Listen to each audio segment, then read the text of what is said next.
कि द्रौपदी जी के पूर्व जन्म का कोई पुण्य नहीं था, उसके ऊपर ये आपत्ति आनी थी। और हम कबीर परमात्मा की आत्मा है। काल भगवान ने हमारे सुख, हमारे लिए कोई लेना देना नहीं है। हम चाहे दुख पावें, चाहे हम नरक में जावें, उसने तो हमारे से अपना उल्लू सीधा करना है। और हमारे जो पिताजी, हमारे पिता हैं, उन्हीं की आत्मा को ठेस पहुंचती है कि मेरी ये प्यारी आत्मा आगे जा करके कैसे कष्ट पाएगी, कैसे दुख होगी, इसको कहाँ कैसे सुख दिया जा सकता है। अब जो भी आज देव बना है, ब्रह्मा विष्णु महेश बना है, या कोई अन्य राष्ट्रपति बना है, प्रधानमंत्री, ये पहले कभी ना कभी किसी समय में परमात्मा कबीर प्रभु की शरण में आए हुए थे। उन्होंने उन्हीं के बताए अनुसार विधिवत कुछ साधनाएं कुछ समय की हुई हैं, जो अब सच साधना पर नहीं लग रहे हैं, तो अपने पूर्व जन्म के पुण्य को नष्ट कर रहे हैं। तो ऐसे ही परमात्मा को फिर उस आत्मा जो कभी परमात्मा से संबंधित रही है किसी भी युग में, कहते हैं, परमात्मा कह रहे हैं कि जो जन मेरी शरण है ताका हूं मैं दास, और गेल गेल लाग्या फिरूं जब तक धरती आकाश। उसी विधान अनुसार परमात्मा इस द्रौपदी के पीछे पीछे था। तो ये देवी का अवतार थी, दुर्गा का अवतार। अवतार का अर्थ ये नहीं होता कि वो स्वयं ही होती है, क्योंकि वो अपने वहां से, अपने शरीर से, उसके पास एक पावर है, अपनी सबद सिद्धि से वो अन्य आत्मा प्रकट करके और भेज देती है। तो ये द्रौपदी वाली आत्मा परमात्मा की शरण में रही थी, जिस कारण से प्रभु को मालूम था कि इसके ऊपर आपत्ति आएंगी। इनकी हिस्ट्री, इसके जीवन हिस्ट्री में ऐसा लिखा है। तो प्रभु ने स्वयं ही लीला की। द्रौपदी स्नान करने के लिए, जब ये अनमैरिड थी, अपने पिता द्रुपद राजा के घर पे थी, स्नान कर, जब ये युवा हुई, शादी से पूर्व ये स्नान करने के लिए गंगा पर जा रही थी। गंगा के दरिया के ऊपर एक लड़कियों के नहाने का एक स्थान बना रखा था, जिसको लेडीज घाट बोलते हैं, जनाना घाट। तो वहां अपनी सैकड़ों सहेलियों के साथ प्रतिदिन द्रौपदी स्नान करने जाया करती थी। एक दिन सुबह सुबह ये पहुंची तो वहां एक अंधा महात्मा, एक सूरदास, केवल एक लंगोट से उसके तन पर था, दूसरा कोई वस्त्र उसके पास नहीं था।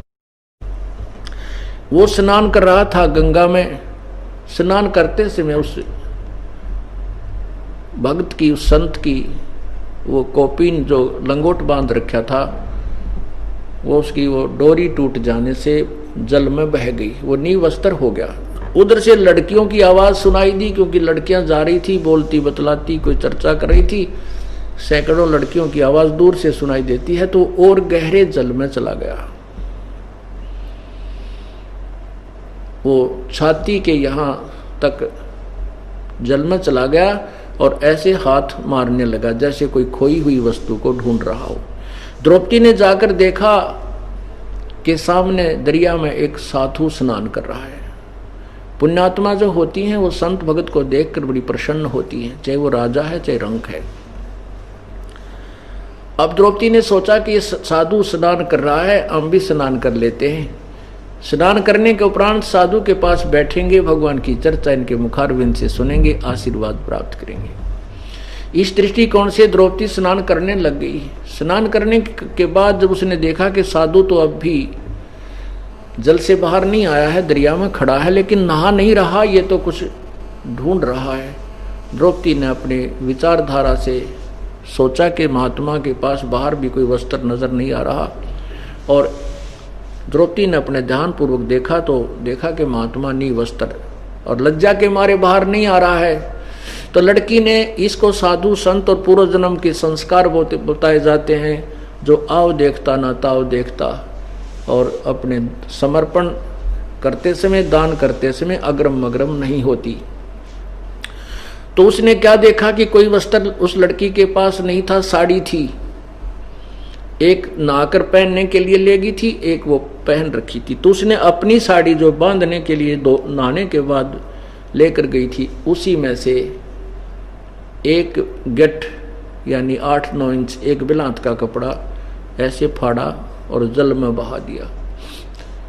वो साधु क्योंकि उसको दिखाई नहीं दे रहा था, उसके साथ से दूर से निकल गया, महात्मा के हाथ नहीं लगा। ऐसे उस लड़की ने 7-8 बार कपड़ा फाड़ा और उसमें फाड़ फाड़ के पानी में डालती रही। अब साधु के हाथ नहीं लगा और आधे से ज्यादा साड़ी जो है लड़की ने फाड़ करके जल में डाल दी। तो उसने सोचा कि ये ऐसे बात नहीं बनेगी, महात्मा नेत्रहीन है।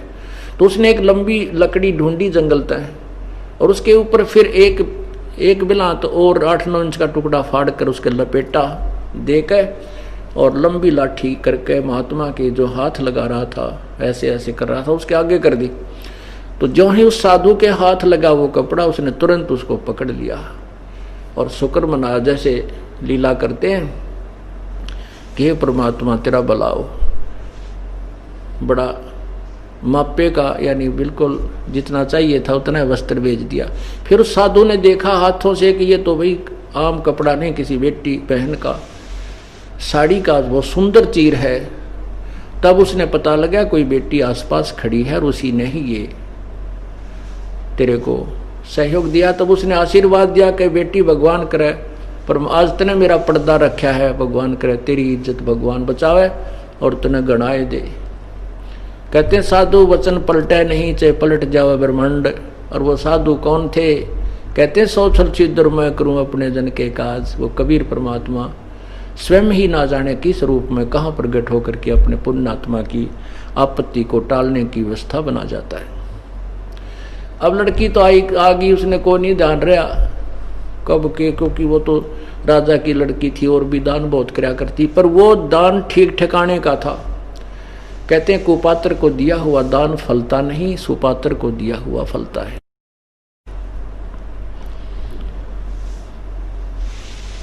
तो वो फिर क्या होता जब लड़की का ब्याह, द्रौपदी का ब्याह हो गया और फिर जुए में वो 5 पांडव द्रौपदी को भी हार जाते हैं। उस समय दुशासन और दुर्योधन दोनों ही कुपित होकर के द्रौपदी को भरी सभा में नंगा करने की चेष्टा करते हैं। और वहां पर भीष्म पितामह, द्रोणाचार्य, कर्ण जैसे विद्वान भी बैठे, विदुर जी भी बैठे, 5 पांडव भी बैठे और दुर्योधन की तो वो सैकड़ों की सेना बैठी थी। अब द्रौपदी को पकड़कर जब लाने लगे महल से, तो बांदी ने कहा कि द्रौपदी आपको जुए में हार चुके हैं पांडव, और आज दुर्योधन तुझे नंगा करेगा सभा में। और वहां भीष्म पितामह, द्रोणाचार्य, कर्ण जी और सब बैठे हैं, तेरी बेइज्जती करेंगे। द्रौपदी ने कहा कि बावली ऐसे कभी हो सकता है जहां भीष्म पितामह जैसे महापुरुष बैठे, ऐसा आज तक कहीं हुआ है? ऐसा सभा में ऐसा हुआ हो? है क्यों झूठ बोलती है, चुप रहे। इतने में दुशासन चला गया और उसके केस पकड़ के, बाढ़ जो खुले छोड़ रखे वो पकड़ के केस और बाहर घसीट के ले आया। सभा में देखा कि 5 पांडव बैठे हैं और द्रौपदी ने उनकी तरफ याचना करनी चाहिए रक्षा के लिए, लेकिन 5 ने नीची गर्दन कर ली, क्योंकि वो हार चुके थे, बंध चुके थे जुबान से, मर्यादा से। फिर उसने भीष्म पितामह, द्रोणाचार्य और कर्ण से पुकार की कि मेरी रक्षा करो। उन तीनों ने भी कुछ भी जवाब नहीं दिया। विदुर खड़ा हुआ, विदुर ने कहा अरे नालायकों क्या कर रहे हो तुम, अपनी इज्जत आप ही उतार रहे हो, पांडव और कौरवों की इज्जत में कोई तुम अंतर समझते हो। कहते हैं दुशासन ने अपने चाचा विदुर को थप्पड़ मारा और वो वहां से निकल गया। पुण्यात्माओं, ये कुछ इन कहानियों कथाओं से हमें बहुत कुछ शिक्षा ग्रहण करनी होती है और उसके बाद फिर उन पर हमने अमल करना है। ये बातें कहन सुन की नहीं, ये कर पाड़ने की है। तो उसमें क्या होता है कि द्रौपदी ने देखा कि ये तो सब बंधे हुए हैं, कोई हार गया जीत में, और वो ब्रह्मा, ये क्या नाम, भीष्म पितामह, द्रोणाचार्य और कर्ण, ये दुशासन के, दुर्योधन के अन्न खा के उसके पक्ष में उनकी जुबान बंद होगी, क्योंकि उनकी सेवा के वश हो गए। तो परमात्मा कहते बंधे से बंधा मिले वो छूटे कौन उपाय, और कर बंदगी निर्बंध की जो पल में ले छुड़ाए। अब बंधे से बंधा हुआ प्रार्थना करता, जैसे चार आदमी खंभे तो बांध रखे पीछे नाथ, और वो आपस में कहते हैं तू मुझे खोल दे, वो कहे तू मुझे खोल दे। नहीं, जो खुला हुआ व्यक्ति है उससे प्रार्थना करो, वो चारों को सभी को खोल देगा। तो तब द्रौपदी ने देखा कि तो झूठी, मैं समझ रही थी कि मेरे पांचों पांडव धरती तोड़ देंगे अगर मेरे ऊपर हाथ कर दिया किसी ने।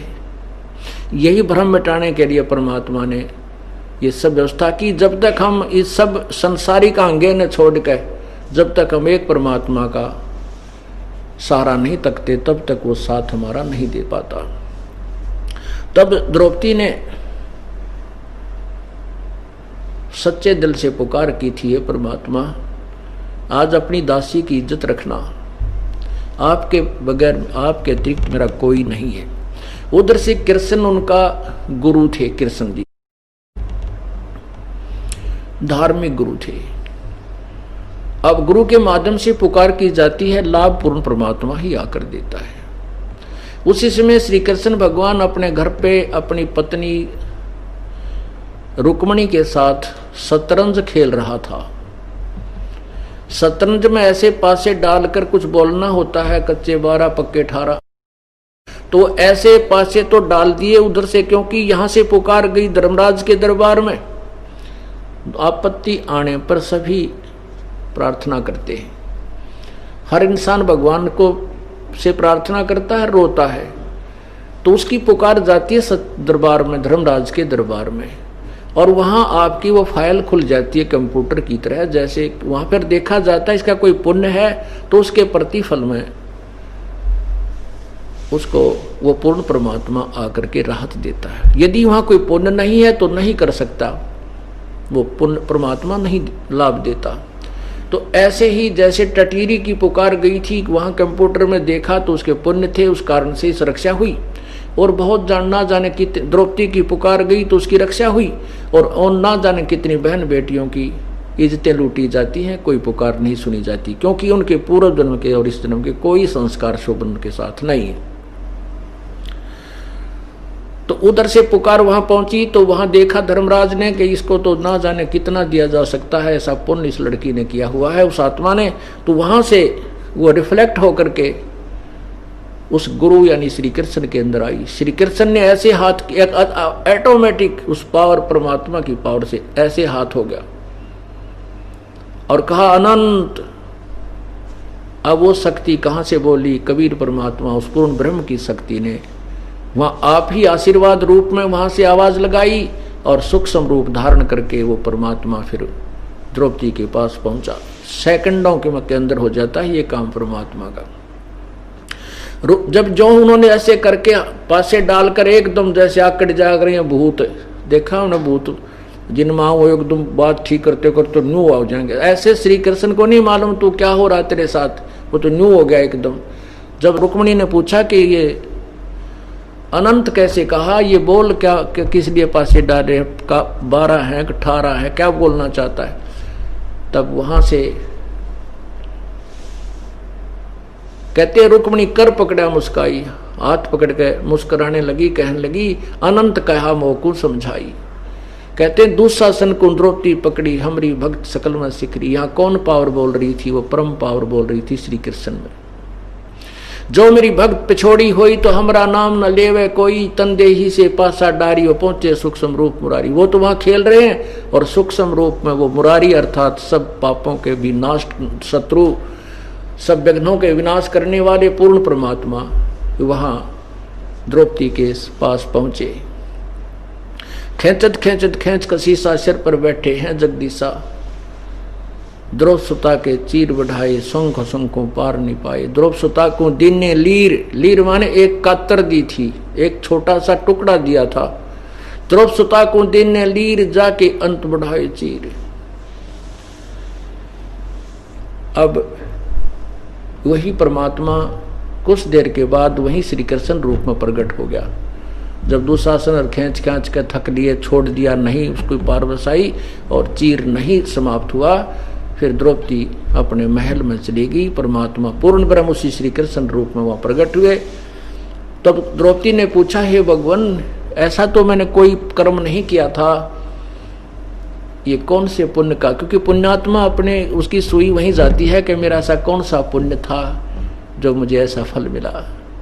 तब उस परमेश्वर ने बताया कि बेटी, तूने एक समय जब तू कंवारी थी उस समय आपने एक महापुरुष को, संत को एक छोटा सा टुकड़ा दिया था लीर का। वो फिल्म चला दी परमात्मा ने, वो पिछड़ी याद आ गई उस लड़की को कि एक। तब उसने विचार किया कि परमात्मा ने कहा कि तूने जो एक साड़ी का टुकड़ा दिया था उस महापुरुष को, उसके उस दान के स्वरूप आपको आज इतना कपड़ा देना पड़ा प्रभु ने। तब द्रौपदी कहती है, ध्यान आया, वो तो मैंने इतना कपड़ा दिया था, एक साड़ी भी कोई बड़ी बात नहीं है, इतना दुशासन जैसे महापुरुष और विद्वान और पहलवान बन रहा था और ढेर लाग गया साड़ी का 2-3 जगह और फिर भी समाप्त नहीं हुआ। तब द्रौपदी कहती है, परमात्मा, जब मुझे पहले बेरा होता इस बात का कि इसे महापुरुष को इतना दान करने तो इतना ढेर लग जाता है, तो अगर मुझे पहले पता होता कि एक चीर के कारण मेरे हो गए चीर अपार, और जब मुझे पहले पता होता मैं सर्वस्व देती बार उस परम पिता के लिए। तो पुण्यात्माओं, इसी कारण से गरीबदास जी कहते हैं, ऊंची थलियां खेती वो मैं भूल रहे निज डेरे नू, गरीबदास ये वक्त जाते रो गए इस पैरे। बोलो सतगुरुदेव, बोलो सतगुरुदेव की जय हो।